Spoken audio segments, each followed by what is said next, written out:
Hey, John.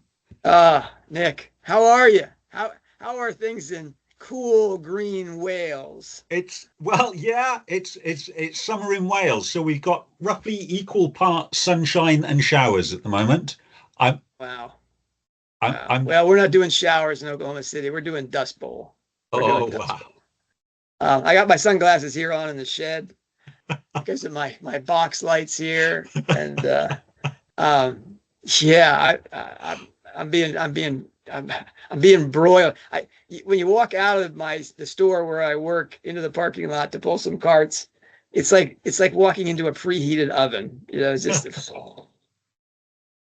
like You, it's like opening so the door of an oven and doing there it is. you're suffering for your art, John. That's That's very right. noble. That's right. I love my job. It really is fun. It's great exercise and good people, but it's hot. No, Yeah. nobody's saying, "Gosh, I wish I had your job. I wish I could get outside." Everyone's like, Are you drinking enough fluids?" Everybody talks to me like I'm 10 years old. Have you had enough water, John? Anyway, we're up to running grave. We're up to We running are. grave. We Whew, are. So this is like the end. This is like I mean, this is we're the end of what? So what are we doing here, John? whew, this is our celebration of J.K. Rowling's or Joanne Rowling Murray's 60th birthday, Nick. And um, you and I are both Nipponophiles or phones, whatever. And we uh, uh, we know the 60th birthday is a very big deal Yeah. in the Japanese. They celebrate it as a big deal because of their astrological calendar. Now, their astrological calendar, there's two of them. There's the 9 star key one, which is the one I prefer. But as in my Japan love, it's 9 star key. But the one that's more dominant in the external culture is the Chinese astrological symbol, which is the 12 animals you'll see on a restaurant placemats, and then the 5 elements. So you'll have, if you're a snake, you'll have 5 different snakes in the 60-year cycle.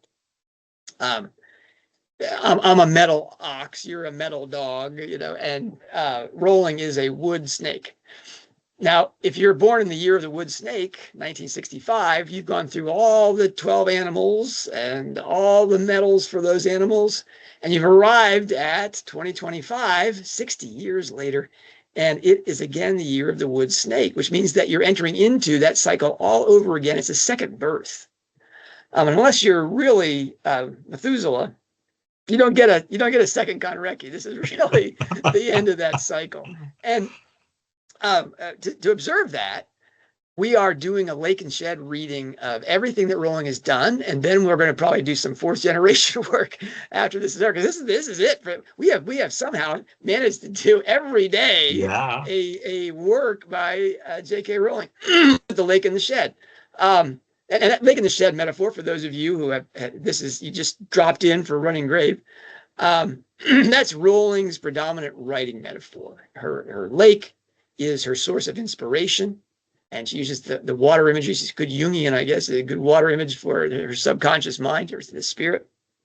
And that's all of her history, her biography, her her crises, her key experiences, her key relationships, the unresolved issues. And this bubbles up out of the lake. We actually have a picture of what that lake, the lady in the lake, looks like. But that person gives her some molten glass idea of a story. Woo. And being the storyteller, she's very excited about that. She has to wait patiently sometimes, but she can't demand the lake give up stuff up. But she takes that lake material, that idea, and she takes it into the shed. And in the shed, she uses her tools in the shed, and those are I used to call them the hidden keys, the things that Rowling does inside her shed to take that story and raise it up out of the Mary Sue kind of projection and wish fulfillment fantasy, and turn it into archetypal story that people around the world just love and are moved by. That's been my job for a quarter century now. Rowling insisted, though, you really can't understand her work without the lake material. And now that's the guy from Western England, Eastern Wales. He's right there in Pagford to tell us that lake material. And so we've been doing this lake and shed pickleball game for 3 weeks now, right? I mean, this is we're really getting into it. We still haven't quite decided what we're going to do after this for the next 10 days, Nick, but that's fine. We'll figure something. I think someone said something in the comments about wanting to do golden threads. Yeah. And we've got a lot of material there, and so that would be some interesting Kanreki stuff. I mean lake and shed stuff. Was that a fire hose version of what we do before every show, Nick? That's brilliant. All right. So I guess as the guy in the lake, I've got a bit of a confession to make, John. So I have my physical copy. So this is the first book that I got a physical copy delivered to me, courtesy of Amazon. Other booksellers are available. On the day of publication. I'd already started it because I was awake at midnight with my electronic version. But this arrived later on in the day. This is unlike any book she's ever written. So this is a thriller. This was so much of a thriller, I forgot that I was supposed to be trying to solve a murder mystery.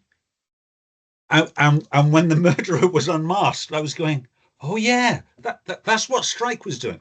This is a Len Deighton novel. This is 100-mile-an-hour thriller. This is a spy story, complete with Bond villain, complete with jumpsuited henchmen. This is unlike anything she's ever written before. She describes it though as a cult book. Yeah, absolutely. Yeah. But the thing is, John, J.K. Rowling hasn't been in a cult. She's not a spy. Her life has been interesting, but you wouldn't say her life story. Nick, for 40 plus years. Yeah. And so sure politics, maybe.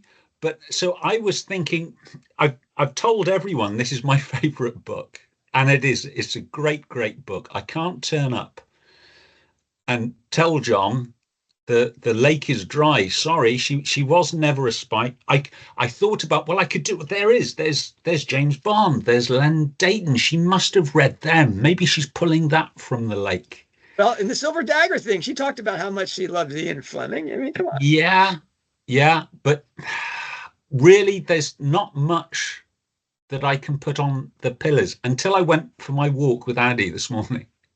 And Addie had something to tell you. I love that. Addie, yeah. She's the lady in the lake. So we were chatting about the story, and at every sort of turn, I'm thinking, well, yeah, okay, well, that could reflect. And it's about a 3-hour walk, and by the time we got back, well, they're all pillars.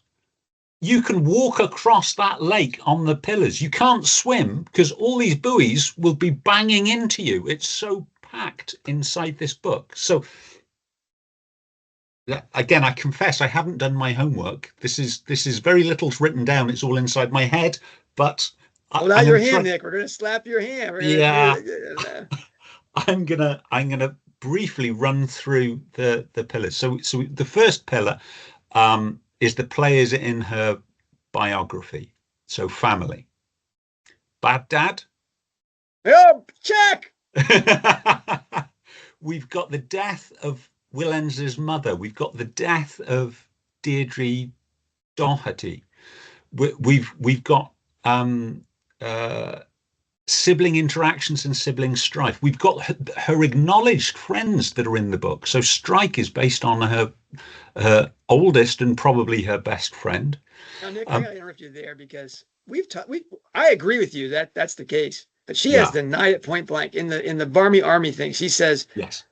She says no. Strike is not based on Sean. Don't say that. No. Anyway, but putting that in the file of rolling untruths that she said, I would because no, I would put that. I wouldn't say go as far as to say it's an untruth, but it's a little bit like when Fancourt says he's not writing an autobiographical piece about this lady's suicide. Of course he is.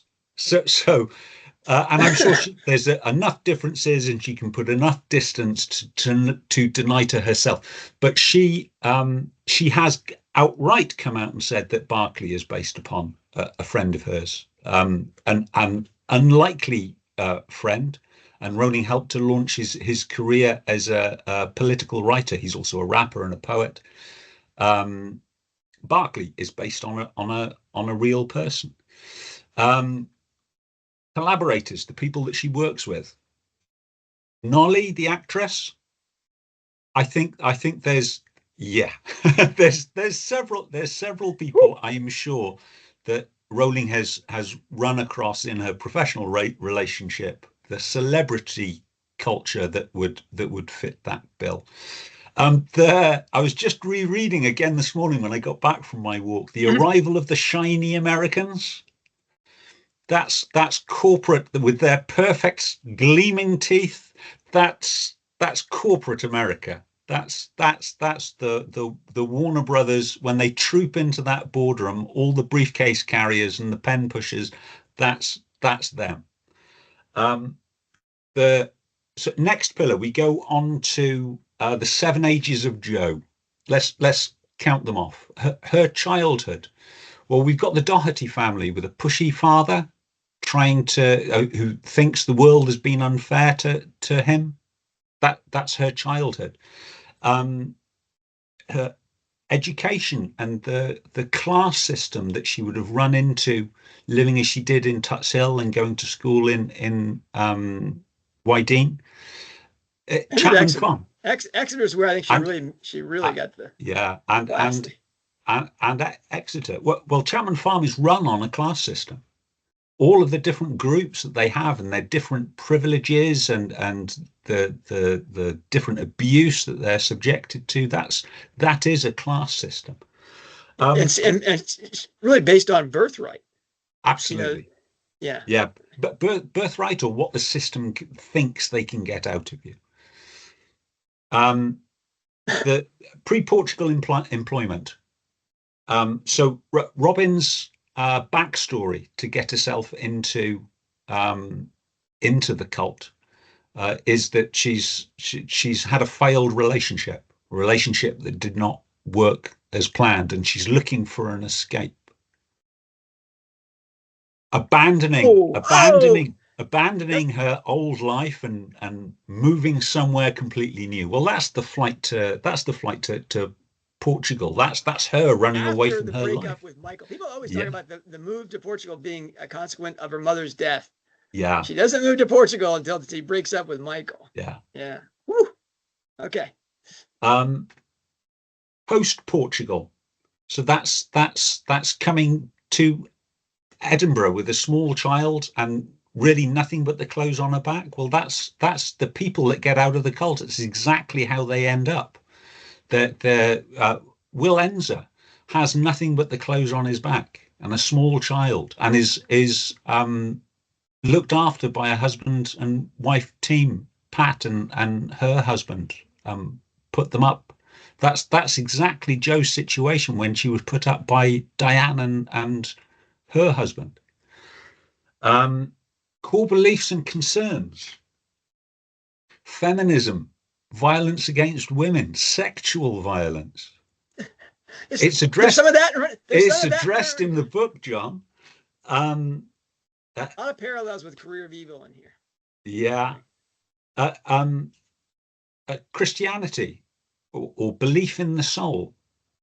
I mean, that's what everyone's looking for, and they're looking in the wrong place, but that's what everybody is looking for.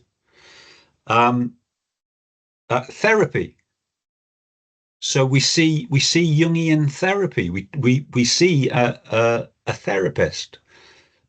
Death. Well, even more so, we have that therapeutic crisis inside the UHC where Robin really has to deal with her relationship with Matt. I was reviewing that this morning and really being taken aback.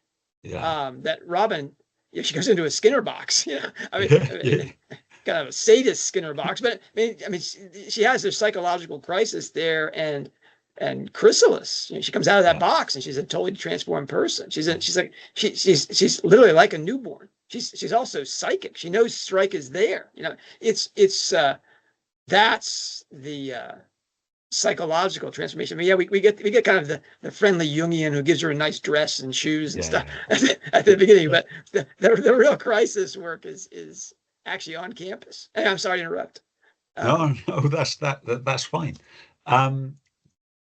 Death, mortality, that's Chapman Farm is a charnel house. They're plowing up fields of bodies. The crises in her life. So the relationship with her father. So we've covered some of the bad dads, the Dohertys, and the death of the mother. We've got the death of Deirdre Doherty. We've got the death of Will Ennis's mother. Abusive relationships, the Portugal nightmare. That's pretty much non-stop abuse when we get around a baby. I mean, the violence in Portugal around the baby. Yeah. I changed my analysis pretty much 180 degrees, and I think it was also my problem with analyzing with this book is when I really enjoy a book, you reach that point where you forget that you're reading words, or you're listening to an audio book and you forget that you're listening to a narrator, and you're part of the story. Rowling talks about this. It's a partnership between the writer and the reader, because there's only so many words that she can use to describe something. When you're seeing it, that's a partnership of imagination. You're taking Rowling's lead, but all those gaps you're filling in, that's your creative instinct that's and that point is when Rowling's writing about writing and reading, which is most of the time. Okay. And there's all this content about elision of self and other. We talked about with Christmas Pig about how the child has this transference thing. It's like a mother's love. So a mother's love is just that, where there really is no self and other. When there's one during pregnancy. This is a double person. And then the child is exteriorized, has its own reality. But the mother is such a caring. I think that love is this elision of self and other, that subject and object really don't exist between mother and child. Well, that's her symbol of Christ. That's selfless, sacrificial, unconditional love. And that's the fabric of reality. That's what's real. Now, when you enter into the story the way you just described it, where suddenly your imagination is this cardiac intelligence, is this loving capacity. And when you go into the story like that and you disappear into it, there's no longer an ego historical reality, unless maybe you're charting the stories. But that elision of author and reader inside the text is what Rowling is talking about as your means to that. I mean, this was the whole idea of how novels grow out of the Industrial Revolution and empiricism's taking over the public square. The novel suddenly appears as like a providential check to that. So people can still have this experience. They weren't getting it in their churches. They weren't getting this transformative love experience through the mysteries of the church. I would say because those mysteries were invalid, but that was because it just wasn't happening. That the whole culture had been shifting to a materialist, reductionist, individual experience. But the novel appears in which you have that self-other extinguishing inside the story. So one reason why these communities around books are so passionate is because it's the only religious experience these people have. It turns into something like a cult. She's certainly writing about that. You didn't mention that crisis. That certainly this is reflective of the cult-like experiences. I think we're very much like what was going on in the online communities, and their reaction to Rowling as a betrayer. Anyway, that's That's a lot of lake, Nick. That's a lot of lake through a fire hose. Yeah. Any one of those things you could write up as a long post. I was in a different situation because we read these books in an entirely different fashion. You got the book Oh, at midnight, yeah. and you did the full immersion straight through. And I did the opposite. I You know, remember, John. I remember because I had this crazy theory about Charlotte, and I think I finished the book in a little less than a week, which is quick for me.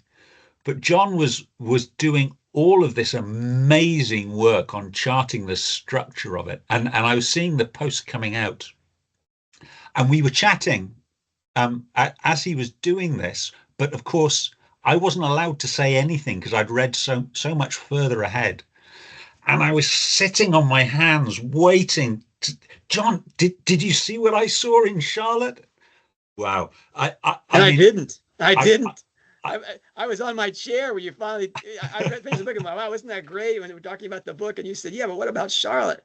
And I was like, "She's dead." You know, end of story. And it was like, "Oh no, Charlotte was murdered. She didn't commit suicide." Oh, you know, that was the whole setup. That was the whole cult thing. Was you read that book and you're like, I wouldn't be so stupid. Yeah, I wouldn't join a cult like that. You know, who could be, you know, that crazy. And then we all fell into the, you know, just ignore all the red flags about Charlotte's thing. But yeah, I spent 4 weeks charting the 9 parts. I read each part as if it were a separate novel and charted it. And then after I got through the turn in part 5, I started to chart the novel, how the parts related to each other. And then when I'd finished all the 9 parts and the latch and the epilogue, you know, the prologue and the epilogue, then I did the series thing, how it was a 7-book series. I've never worked a book over so hard from the start. When the Nobel Committee finally get their house in order and start issuing medals for services to critical appreciation, for that work you have to get one. It's monumental. It's really a stunning piece of work. And you know, I haven't looked at it. Thank you very much, Nick. You're very kind. I looked over it this morning trying to, you know, what am I going to talk about? And I imagine you were out with Addie saying, well, John's got this ring edifice. He's got his thing, you know. I set the meeting for 4 hours. My assumption is you're going to talk about the ring, right? I can't. I really can't. I mean, one, it's you know, it was 9 posts just doing the 9 parts. I think it was 10 actually, and then I did the 3 parts for the series. And all of it involved pictures. All of it involved, you know, the ring diagrams of the turtleback structure for each one of the things, which is real inside baseball. If you haven't got the part right in front of you, there's no way you remember the books in that detail. And so I actually, my flip chart is here in my shed. I should have put it in the background here for this talk. You'd need it, and you'd have to go through it bit by bit. I was thinking that when Hallmark Man comes out, we should have a private class where people will just commit to reading this thing like a Dickens novel. Like they just got one part. They can't read the rest of the book. They can't read the ending. They have to read it part by part, and then, you know, really study it. As if it's the only thing, because Rowling encourages that. She always gives like 7 chapters before the book comes out. Like, this is the way you're supposed to read this thing, you know, read it by pieces. What I'm going to do, John, is I'm going to put a poll in this post for people that want to attend that class for publication day of the Hallmark Man. You've got 3 options. Absolutely, John, I'm going to be there. Never in this life. And finally, for the waverers, I admit the possibility I might be there. Well, I mean, I'll only do it if we can do a lake and shed thing while we're doing it. Like where you can see like, there's a lake, boys, right here, you know. And we're not just flying through it. You can do that. Oh, there we go. Here's this and that. We can do golden threads as we walk through it. Yeah, that would be fun. It would certainly be more fun than doing it by yourself. On the floor of your living room with this chart on the ground, drawing these pieces out. I mean, it was nuts. Anyway, so I can't do the shed. I can't do the shed piece with the rings. And it is funny. Right now, I think that's what I'm known for, I guess, is the crazy structuralist guy. I mean, I used to be the Christian guy, exclusively the Christian guy, and maybe the alchemy guy and that kind of thing. But nobody talks to me about as the mythology guy. That's kind of disappointing. I've done a lot of work with the mythology, but I can't do the ring stuff here because it's just it's too complicated. It's really good, and there's a lot of work to be done. Really, only Potter Pundit serious striker that's gotten into it has been Louise Freeman. She's done really great work on this stuff. And there's a lot of reason to believe it doesn't work because I'm the only person who's done it, and I'm coming into it with the obvious bias, to read the books this way and to find the things I find. And I'm acknowledging that flat out. I mean, I can't. Somebody has to be that person. But being the pioneer usually means that your body is found in the desert with arrows in the back, with bones sticking up. The pioneer is not a happy position. So I know I'm taking the lead on this, and that history will laugh at me maybe. But there we are. What I want to talk about today is going to be something a lot different. I'm going to talk about the meaning in the middle of part 9. Now, part 9, of course, is when everything comes to, it's the end of the book, really. And I'm going to talk about one symbol in there, and that's this mother of pearl fish pendant. That's really the climax of part 9, which is the wow finish of the book. Yes, that's not where Strike confronts Abigail Glover, where we get the whole fabula laid out. But they lay out what happened. We construct the fabula of, that means this and this happened in sequence. We get the whole murder thing. But for me, the climax, the secret room, like Harry Potter goes into the secret place, the unplottable point inside the shrieking shack, and this unplottable point is in the UHC headquarters in London, where Robin confronts Mother Mazu.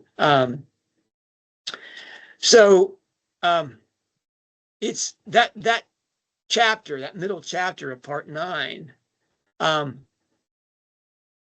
There's a symbol, and that's that represents a mother's love for her child, even any child.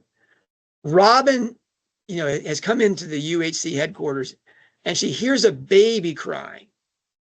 And only then does she look for and find the hidden golden door. That's to the alchemist, it's like, here we go, baby. A door which, when open, reveals the means to discovering the reality behind and above the surface story, which is the public narrative of the UHC cult.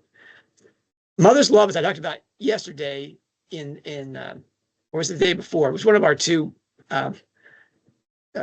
Christmas pig things. Mother's love as a cipher for and symbol of the love of Christ, life-giving, selfless, sacrificial, etc., is to be found in everything Rowling has written, from Lily Potter, Narcissa Malfoy, Crystal Whedon, to Lita Strike, Mom and Christmas Pig, and yes, not sure she even wants a baby, Strike-Ellacott. As I said about Christmas Pig, her use of maternal love as a symbol of our metaphysical origin in God's love, the Logos, our victory over death, is essential to getting what Rowling is about. Okay, philosophically, in terms of her lake, her shed, this is all there.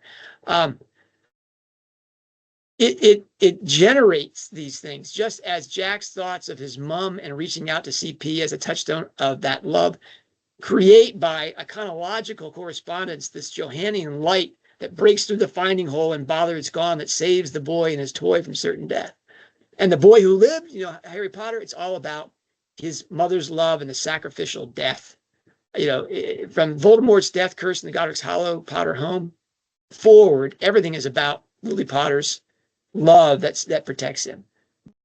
Harry's love for his parents moves him to pursue the Philosopher's Stone in his first year at Hogwarts, and it's the maternal love that suffuses him so entirely that it burns Quildamort as he attempts to kill the boy before the Mirror of Erised. Now, his mother appears to him in Goblet, I mean, all through the book, okay?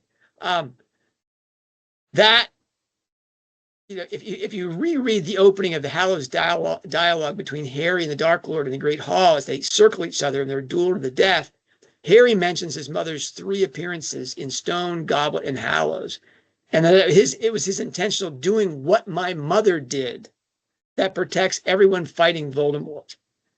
Poor Tom Riddle Jr., though, of course, who never knew a mother's love, still doesn't understand. He derides Dumbledore's favorite solution, love, which he claimed conquered death, which power did not prevent me from stomping out your mudblood mother like a cockroach, Potter. Okay, I mean, the light and life, though, that blazed in the Great Hall after Harry's victory, the possible sunrise at death's symbolic and salvific death, is that life and light of the world, the Johannine Logos. In the Logos was life, and the life was the light of men, and the light shineth in the darkness, and the darkness comprehended it not. Again, the prologue from John. Maternal love, the purest correspondent symbol and vehicle of God's love and human experience, in Rowling's work is life-saving and death-destroying when a character identifies with it entirely to the point of accidental ego self's extinction. Okay? Now, and this is a big part of Running Grave because of this symbol, this mother of pearl pendant. In the middle of part 9, Robin discovers the truth about the UHC, especially with respect to its abuse of children, after hearing a baby's cry. She told Emily in their part 5 Norfolk encounter, there is truth, period, full stop. And this goes back to the, what is real conversation we had about the Blue Bunny. Emily says, a single event, 1,000 different recollections, only the blessed divinity knows the truth, said Emily, quoting from the answer, the UHC Bible. But there is truth, said Robin firmly. It's not all opinions or memories. There is truth, is, in italics there. Emily looked at Robin with what seemed to be frightened fascination. In the temple, Robin is inspired to find the real truth beyond opinions and memories. The subjective things in my head Harry discusses with Dumbledore at King's Cross when his maternal love is triggered.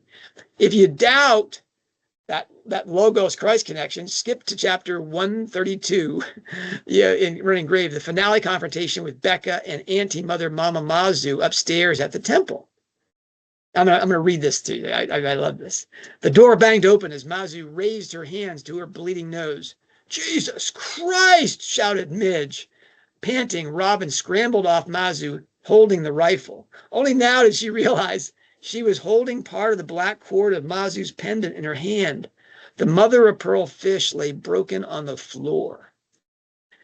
Now, when Midge, invokes the name of the Lord, it's become something of a commonplace in the Strike novels, with the Jesus count now at 42, Christ at 50, and a full Jesus Christ at 25. It was 7 in Running Grave alone.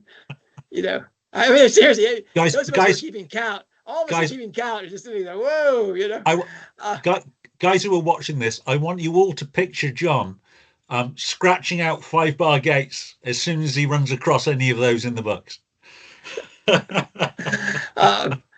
Almost always the name of the Lord is used as an expletive. You can see Strike's prayer shout during the chase scene in chapter 118 in this book for a good example of that. Jonathan Wace likes to drop the name too. But in this scene, Midge's invocation is more than just her shock at seeing Robin busting Mazu's nose repeatedly with a rifle butt. This is definitely Cuckoo's Calling finale flashback here. Unlike all the other mentions of Christ in Strike 7, forgive me, Orthodox Christians, we make the sign of the cross every time we say the name. So this is really this is a tough one for me. This one comes in a to the death fight between women. You can think of Molly and Bellatrix and Hollows, or better, given the fight over a gun, the archetypes of opposing feminine roles, and the protection of a beloved child, not her own. This is Miss Pross and Madame Defarge in Tale of Two Cities, a book we know that Rowling loves. At least as important, there's a symbol of Christ, the mother of pearl fish pendant, that is a relic of the drowned prophet. In part 4, chapter 69, for those of you who are reading at home, when this pendant is supposedly lost, Jonathan Wace tells the community to inspire them to search for it. "My friends," said Wace with a sad smile, "my beloved wife has suffered a loss. Some of you may have noticed she wears a special pendant, a mother of pearl fish. It once belonged to Dayu, the drowned prophet. The fish was found in Dayu's bed on the morning of her ascension." Mazu is rarely mentioned without this token of her child Dayu and her grief as a mother and faith in her as a token of her grief as a mother and faith in her daughter's divinity. My favorite is the stolen prophet manifestation mention. Robin now stopped writing. She hadn't had time to fully process what had happened in the temple, and with her fingers numb with cold, she doubted she could convey to Strike just how frightening the manifestation had been. The pitch darkness pierced by 2 spotlights, one trained on Mazu in her blood-red robes, the mother of pearl fish gleaming on his cord around her neck, the other on that towering straw figure. Mazu had commanded the straw figure to give proof that the stolen prophet lived on in the spirit world, and a hoarse shout had issued from the figure echoing around the temple walls. "Let me stay in the temple. Don't let them take me. Don't let them hurt me again." Anyway, but there's the mother of pearl pendant, right? Robin's winning of this self-defining pendant in her final battle with this fairy tale witch who haunts her, thinking, even after her escape from Chapman Farm, is no small thing. The key to its meaning, Nick, is in the world's mother of pearl and fish. The connection with Christ, beyond, again, a mother's love, is in the pendant itself and the symbolic meaning of mother, pearl, and fish. Okay, the fish has been a symbol of Christ since the apostolic era, being a glyph of 2 intersecting circles. Draw 2 circles intersecting, and that middle piece is the fish, right? That's the ichthys, right? This seamless conjunction of which 2 spheres is the incarnation of the Logos as Jesus of Nazareth. The top sphere is perfect God, and the bottom one is perfect man. On the horizontal, the intersection, that fish piece, the vesica piscis, the fish vessel, or mandorla almond, so important to Christian iconography. And vertically, it's the ichthys, which is Greek for fish, that remains a token of recognition between Christians. The Greek word ichthys is an acronym for Jesus Christ, Son of God, Savior. The Greek words spell out ichthys. Pearl is as laden as fish as a symbol and as linked with Christ, who is the pearl of great price and the light of the world. Now, I wrote about this in my Hunger Games work because pearls are so big inside in Hunger Games. Okay. Pearl, like the swan, silver, and the moon, is a traditional alchemical symbol representing the white work or albetta of transformation. It's especially apt because a pearl's beauty is in its whiteness, certainly, or its purity, but mostly it's about its luminescence. Now, in the Hunger Games, when Peeta gives Katniss the pearl before the crisis of the Quell, and after promising to die for her greater life, we have the gift of love and life that only the Christ figure in the story, that's Peeta, to give, and a sign of her eventual divinization if she can retain the purification she's experienced there. And pearls are lifesavers in catching fire. Mads brings the painkillers. I don't want to go through all of that. But the big thing is that gold is the solid light of material metals. That is the universal symbol and traditional culture of God's glory that we're all going to experience at our death. The pearl is the solid light of the seas and is considered invaluable and beautiful for the same reason. Okay. You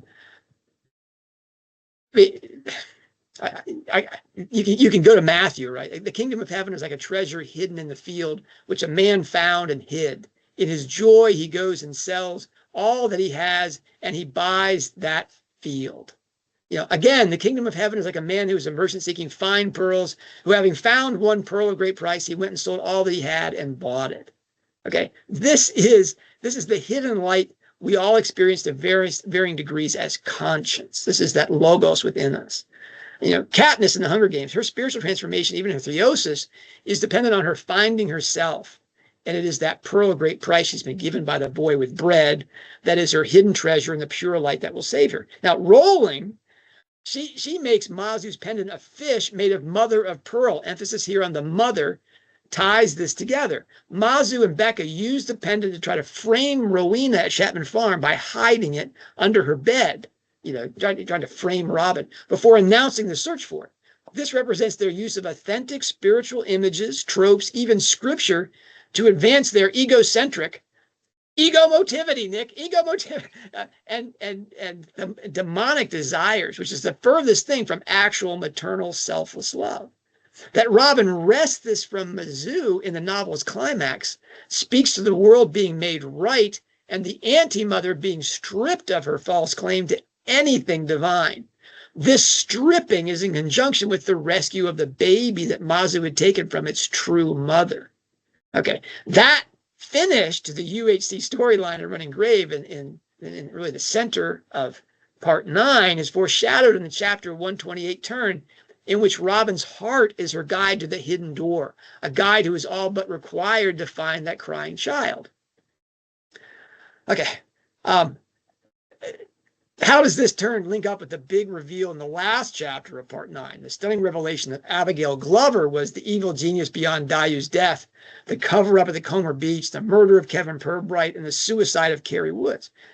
Abigail grew up without her mother, and with Mama Mazu, the fairy tale witch of a stepmother, one who abused her stepdaughter and got away with it because of Jonathan Weiss, the negligent popsicle father. See, this is bad dad on steroids. Okay, how many of the murderers in the 7 Strike novels are either A, men who were hated or neglected by their fathers and mothers, or B, women who were deprived of a mother's love and father's attention, or their own ability to marry and have children?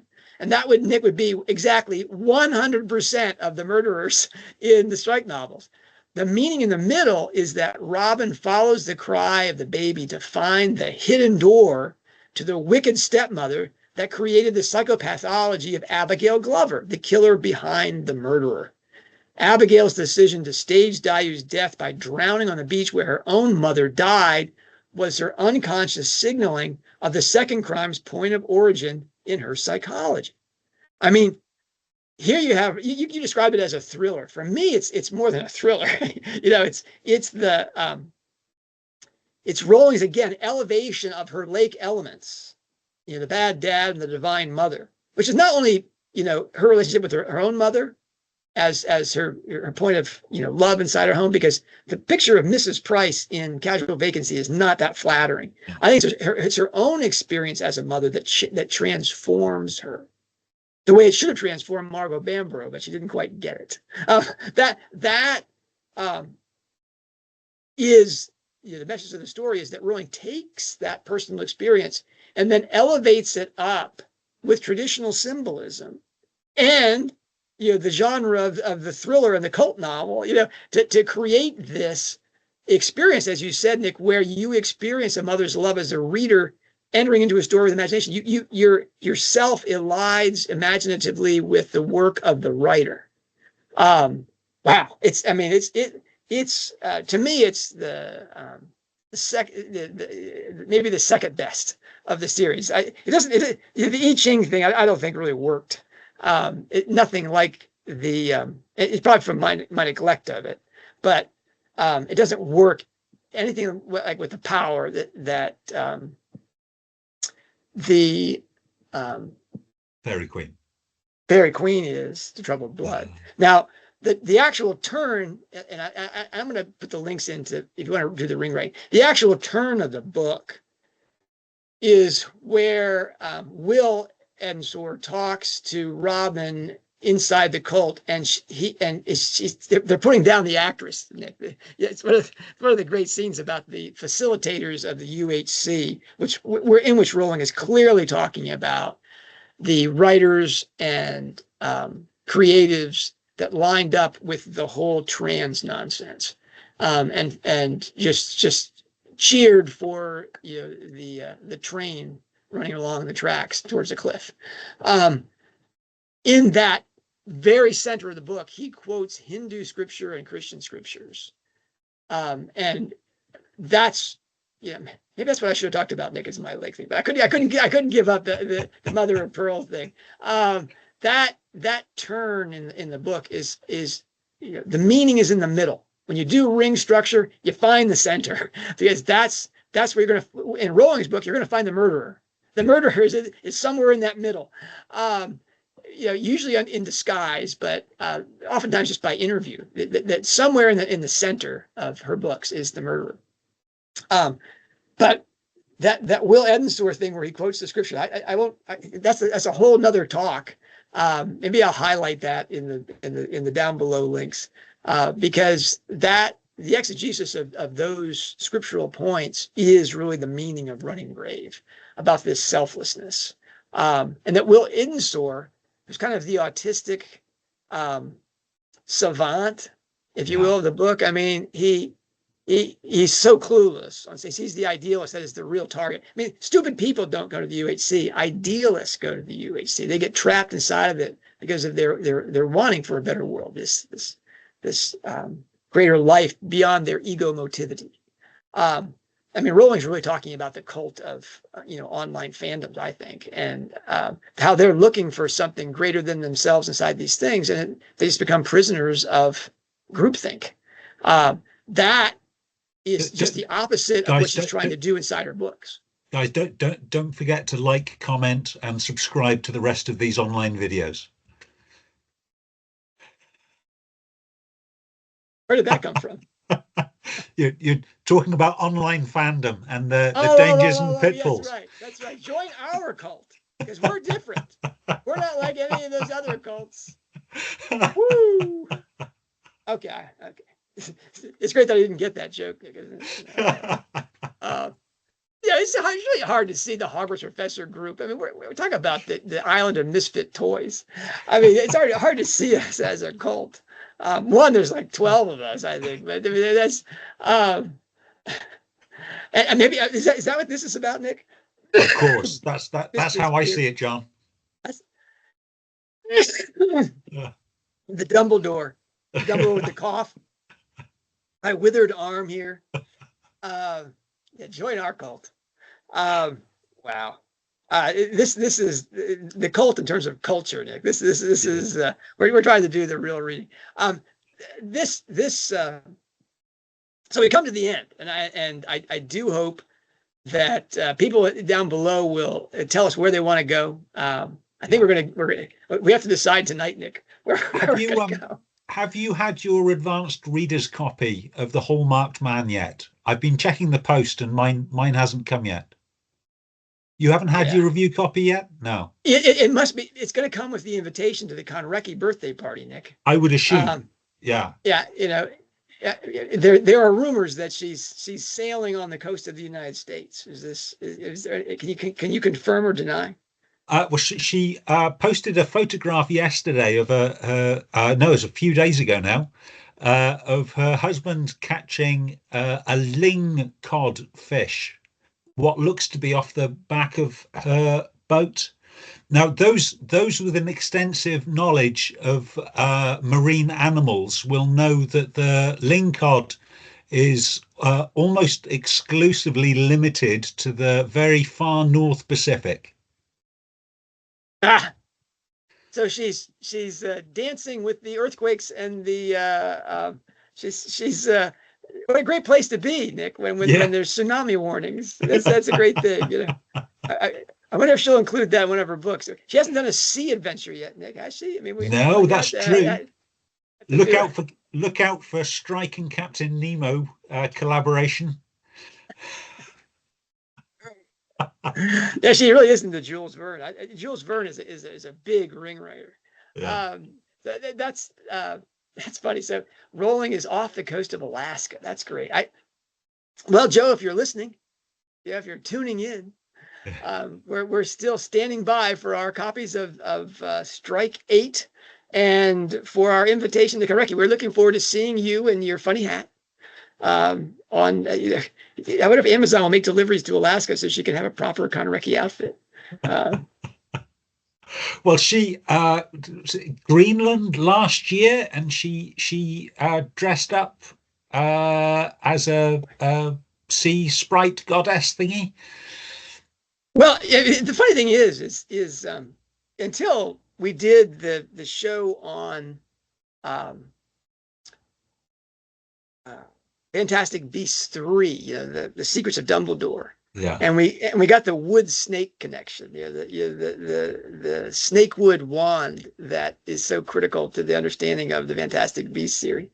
That to me was funny because I thought, wow, she actually does. She's playing with this. She knows the wood snake thing. So maybe she is celebrating her 60th birthday as a Kanreki. Maybe we will see her in the baby outfit on the 31st. But you mentioned the Greenland trip. She didn't go into the basement and find this outfit. She really had to have planned that well in advance. Yeah. Now she could probably, have one of her Dee Brooks or somebody on the staff, take the helicopter off the yacht and go pick up something at an Amazon drop-off point and pick up her Kanreki outfit. Maybe Nick, are we gonna do Kanreki? Are we gonna wear Kanreki outfits? Or that's really just for the person who turns 60, though, right? Yes, I wouldn't want to. I wouldn't want to appear disrespectful. I enjoy a good hat as much as the next man, but I think I'll leave that for Joe. Really, rolling in a red beret. That would be a plus. That would be a plus. All right. So I want to thank you, Nick, for all the work you've done on this series so far. I mean, you created the fun video that opens every one of these adventures, and you have edited every one of these videos. All I have to do is show up. This is great. I knew it was gonna be hard work, and John, don't do down. I know how much hard work it is just deciding what to talk about, let alone getting all the notes in order. But we knew it was going to be hard work. What I wasn't expecting was just how much fun this was going to be. Yeah. The opposite for me. I didn't think it was going to be very hard. Just one thing. What the heck? Just pull it's something at random, right? I thought these were going to be 15-minute talks. I knew it was going to be fun. And I'm really enjoying the comments. Shout outs to the people that are writing comments, because Nick and I read every single one of them and love it. I know it's a big ask for people to spend an hour of their day, talking with Nick and John, but it's been a delight to get the response that we've had. All right, though, on to the last 8 days. I don't know how many days. How many days do we have left? 8.